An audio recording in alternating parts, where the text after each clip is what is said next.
Reka dukomeze n'igice cya gatandatu cy'inkuru ya Ernest. Nakomeje kwitegereza igituro cy'umwana wanjye Kereniya nkabona kirahinduka cyane. Injangwe nakomeje kuzenguruka n'uburakari igongera kandi ndeba cyane. Nagize ubwoba bukomeye cyane ariko mbura imbaraga zinkuraho. Nabonye imva y'umwana wanjye imeze nk'iri guhuhwaho n'akayaga kikaraga. Najya kubona mbona igituro cya Kereniya kirarobotse, mbona ya njangwe nayo ihise iroboka yinjiramo. Ngize ngo ndegera kureba mbona nta kintu kirimo, nasanze ari imva irimo ubusa. Nibajije ahantu umwana wanjye agiye, nibaza n'ahantu iyo njangwe iri igitiye biranyobera. Mu kanya gato nafashwe n'isereri, numva imbaraga ziracitse, numva ubwenge bwanjye buragiye, nicara ku kindi gituro cyari hirya aho ngaho, mpita n'ubwenge. Nongeye gukanguka mbona ndambaraye ku mva yari impande yanjye, kandi ndeba igituro cy'umwana wanjye Kereniya mbona kirateranye nk'ibindi byose. Naratunguwe nibaza ukuntu bigenze, ndatangara.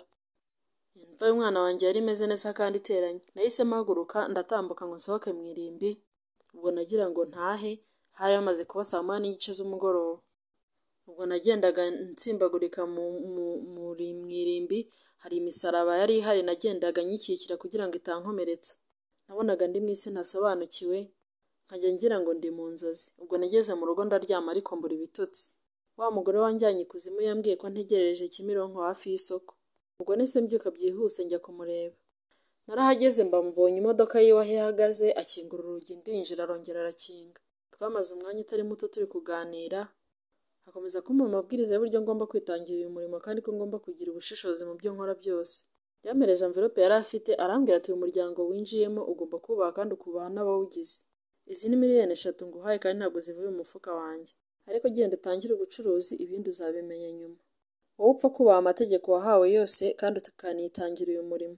Yansezeye ansaba ko ngomba guhita ntangira akazi kandi nkubahiriza amabwiriza. Ubwo nasohotse muri iyo modoka nshigatiye envelope irimo ayo mafaranga, mfata akamoto nsubira mu rugo. Yari imaze kugera mu 3 y'ijoro, ngeze mu rugo nsanga umudamu wanjye aricara arantegereje. Ubwo yari ari kumwe n'umwana wanjye wari usigaye. Umugore wanjye yari yicaye atuje ariko intekerezo ze narazibonaga ko ziri kure cyane. Yambajije aho mvuye, mubwira ko ari gahunda yihutirwaga yari injyanye. Umugore wanjye yacishaga make, ntabwo yakundaga kumbaza byinshi.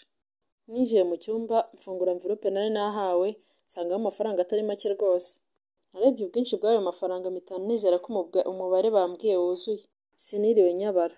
Amafaranga nayasubije muri envelope nyashyira ku musego ndisegura. Numvise noneho ntangiye ibihe bidasanzwe, mbona ko ubutunzi koko nshobora kubugira. Natangiye gutekereza ikintu nayakoresha kugira ngo nkunde mbona andi mafaranga menshi nk'uko uwo mugore yari amaze kubimbwira. Umugore wanjye yaraje andyama impande yanjye, hashize umwanya mbaza impamvu ibitekerezo byanjye biri kure. Naramubwiye nimimerere tuvuyemo iracyangiraho ingaruka. Ibyo namubwiraga ntabwo namubeshyaga. Nibyo koko urupfu rw'umwana wanjye Kereniya rwatumaga mpagarika umutima wanjye igihe cyose. Usibye ko ako kanya ntashatse kwerera umugore wanjye ko ndi gutekereza ku mafaranga nari niseguye n'uburyo ngiye kuyakoresha akabyara andi. Njye n'umugore wanjye ubwo twararyamye burake. Mu gitondo yambwiye ko ashaka kujya mu cyumba cy'amasengesho akamara iminsi 3 yiyiriza ubusa, ari kumwe n'abandi badamu ngo Imana ibayishurire iby'urupfu rw'umukobwa wacu. Akizamura iyo ngingo nahise muhakanira nivuye inyuma, kuko numvaga ko naramuka agiye muri ayo masengesho ashobora kuza kuvumbura ko ari njye watanze umwana wanjye mu gitambo cy'amaraso. Namubwiye ko ayo masengesho ashaka kujyamo atazatuma umwana wanjye agaruka. Ubwo mpita kandi imitegeko umugore wanjye ko agomba kugabanya ibihe byo kujya gusenga, akajya amara igihe kinini ari mu rugo. Nkimara kumuhakanira yarababaye cyane kandi mbona ko atunguwe n'amagambo mubwiye. Ibyo kandi nabimubwiraga mbimubwirana uburakari. Umugore wanjye nk'ibisanzwe yarumviraga cyane, yaratuje ibyo kujya gusenga arabyihorera. Usibye kuba mu mabwiriza nari narahawe ikuzimu ko ntagomba gushyikirana n'Imana, nanjye ubwanjye numvaga umugore wanjye kuba yajya mu masengesho ari ikibazo gikomeye kuri njye. Nangaga ko ashobora kuba yagenda akajya muri ayo masengesho akavumbura ko ari njye watanze umwana wacu w'igitambo, ndetse akamenya n'iby'amasezerano nari maze kugirana na shitani. Nagombaga gukora ibishoboka byose kugira ngo umugore wanjye murinde kujya mu masengesho no kugendana n'abasenga, kugira ngo ukuri kwanjye kutazajya hanze. Ubwo nyuma y'iminsi 3 mbonye aya mafaranga, naragiye njya gusezera ku kazi ko kurinda muruge. Mu nzira ngaruka nahise ngura matera nziza nyizana mu rugo. Ubwo nahise ntangira umushinga wo gutekereza icyo ngomba gukora kugira ngo ndusheho gutera imbere. Nahamagaye umugore wanjye aho yararyamye mu cyumba, atungurwa no kumva nageze mu nzu. Yaraje yitegereza iyo matera nari nzanye, ariko ntiyagira icyo ambaza, ubundi anyicira iruhande aranyitegereza. Ndahije ndamubaza nti se nuwuhe mushinga ubona wakora utarengeje miliyoni 2? Nkimara kumubaza ibyo bibazo nabonye yishimye. Yarambajije ati ese aya mafaranga urayafite? Naramubwiye mfite umuterankunga ushaka kudufasha akaduha icyo gishoro. Umugore wanjye nabonye ahindutse mu maso, iby'agahinda n'umubabaro mbona bisa n'ibigiye, ahita ambwira ko tugomba gushinga resitora. Umugore wanjye yakundaga kudakora imirimo imuvuna na gato, ariko yaranyumviraga kandi akanyubaha. Gusa yakundaga ubuzima bworoshye no gushaka kubaho cyane, nibyo byakundaga kuba mu byifuzo bye. Kandi ibyo biri muri bimwe mu mpamvu zatumye numva ko ngomba kugira ubutunzi n'amafaranga. Nabwiye umugore wanjye niba ari wo mushinga atekereje, ko agomba kwicara akawigaho neza, agatekereza uburyo tugomba kubona ibikoresho n'uburyo umushinga wacu tugomba kuwutangira. Namubwiye ko agomba kunsasira mu kindi cyumba matera yanjye njyenyine, kuko nari mfite amabwiriza y'uko ngomba kutazongera kuzajya ndarana nawe, gusa ntago nigeze muhishurira iby'uko tuzajya turyamana rimwe mu kwezi. Nagombaga kubahiriza amabwiriza nari nahawe yo kujya ndarana n'umugore wanjye rimwe gusa. Twabaga mu nzu y'ibyumba 2 na salo. Icyumba kimwe nicyo nararagamo n'umugore wanjye, ikindi kikararamo Kelenia na Kelere. Ariko kuko Kelenia yari amaze gupfa, nabwiye madamu wanjye ko agomba kujya arana n'umwana wanjye nari nsigaranye Kelere. Hanyuma ngiye nkajya ndara muri icyo cyumba. Nakoze uko nshoboye kose kugira ngo mbimwumvishe, kandi mwumvisha ko ari ngombwa, gusa nyine nta yindi mpamvu nabonaga namubwira, ariko nagombaga kubimwumvisha, ariko mu by'ukuri ko ari ukugira ngo mbone uko nshyira mu bikorwa ibyo nategetswe. Madamu wanjye yarabyumvise, afata matera abana bacu bararagaho, ayijyana mu cyumba cyacu, mu cyumba cyabo asasamo iyo matera nshyashya nari nazanye. Nabonye umugore wanjye ashishikajwe n'ibyo nari mubwiye, atanitaye ku nkomoko yabyo. Kandi buri muntu yabaga ari kumbaza ku muntu ugiye kudutera inkunga ya miliyoni 2. Nakomeje kumubeshyabeshya, mubwira yuko ari umuntu wumvise ibibazo twahuye nabyo akemera kudufasha. Kandi namubwiye ko igihe nikigera uwo muntu azaza kudusura. Nirinze kumubwira ko amafaranga ako kanya nari nyafite, kandi iyo nibeshye nkamubwiza ukuri kose nari kuba nakije umuriro hagati yanjye nawe. Uwo munsi umugore wanjye yirirwanya akanyamuneza. Bimaze kugoroba nagiye kurara muri cya cyumba cyanjye njyenyine. Umugore wanjye nawe ajya kurarana n'umukobwa wacu wari usigaye Kelere. Mu masaha ya saa sita nsinziriye, nagiye kumva numva umuntu ari kunyeganyeza, mpindukiye mbona ndyamye muri cya cyumba gitukura. Kandi uwo nkanguraga yari wa mugore w'igikanka nahawe kuzimu.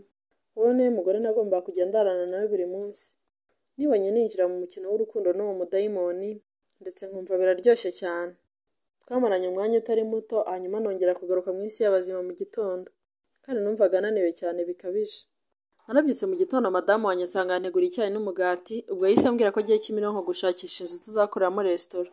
Nabonaga umugore wanjye ashishikajwe n'ibyo nari namubwiye, nanjye ndamureka aragenda.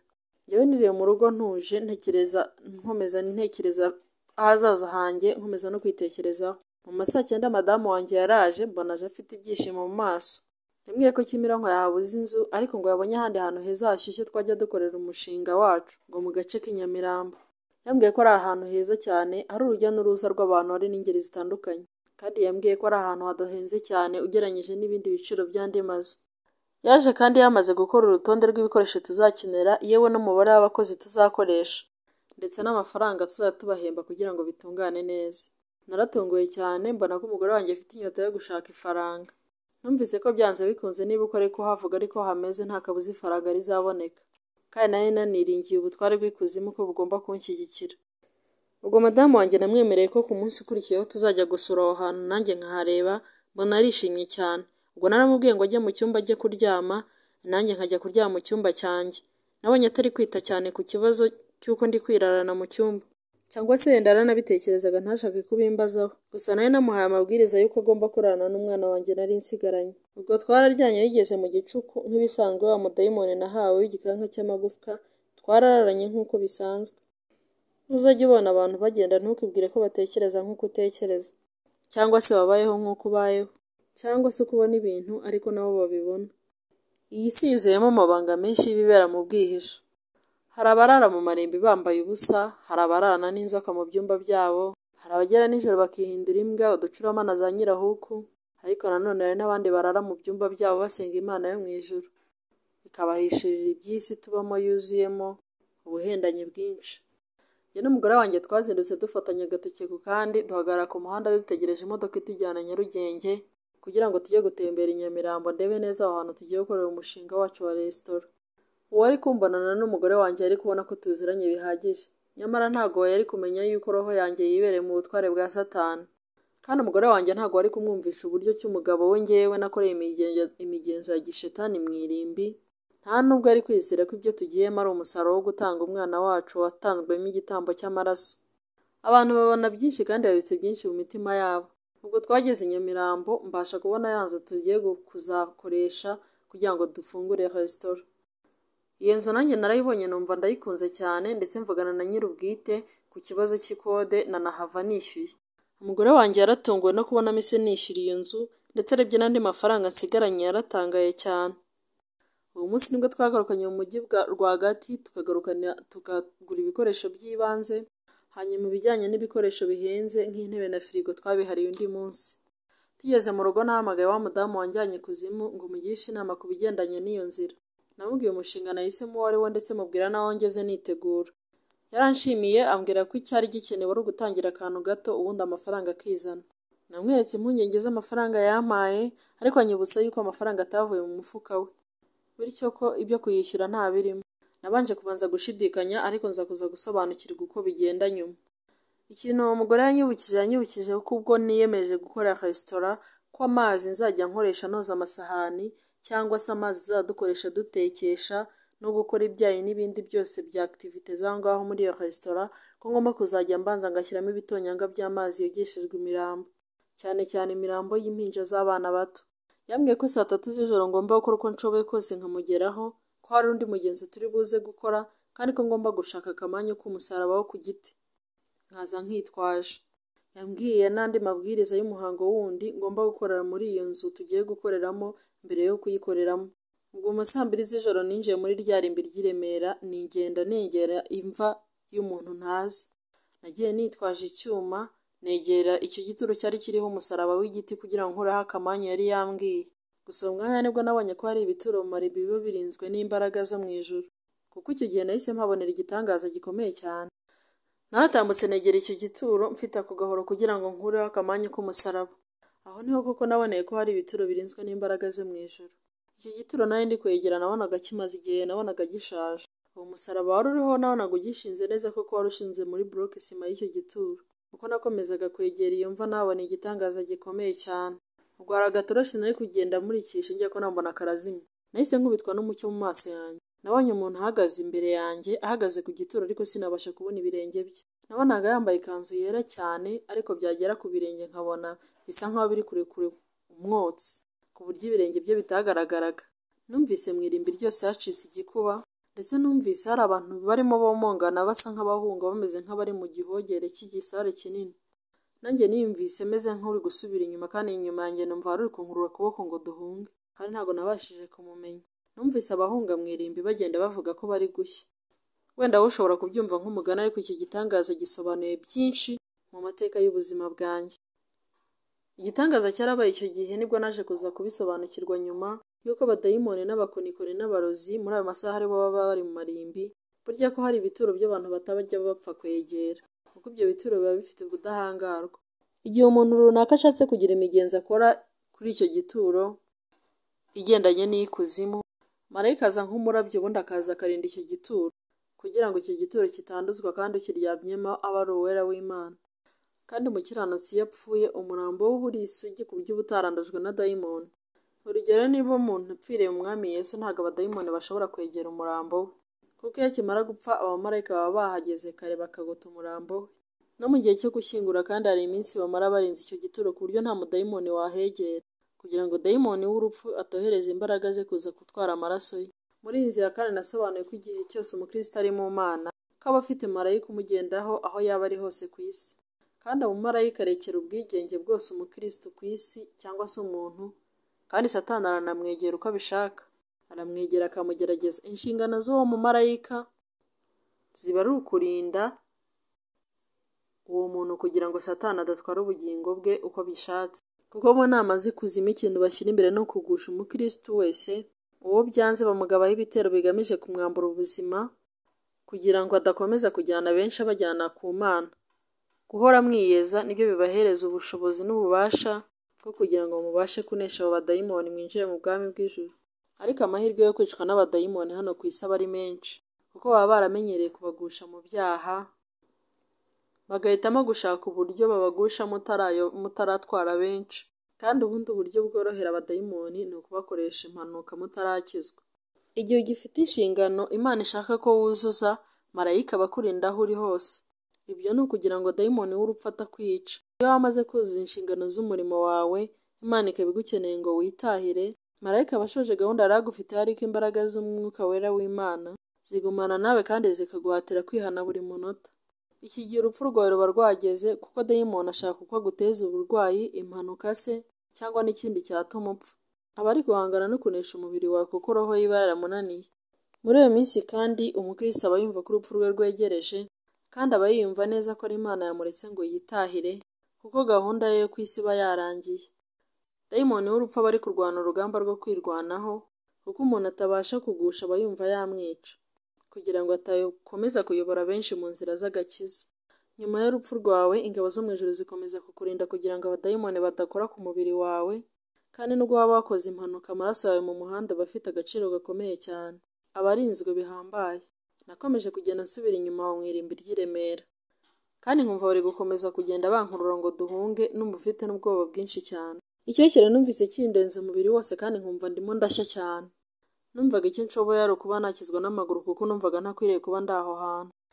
Ubushyuhe bukabije bwarazamukaga, kandi imirindi mu irimbi yarumvikanaga cyane. Hari habayeho gukangarana gukomeye cyane. Nakomeje gusubira inyuma, ngeze aho imbaraga ziranshirana nikubita hasi. Nahise nsinzira.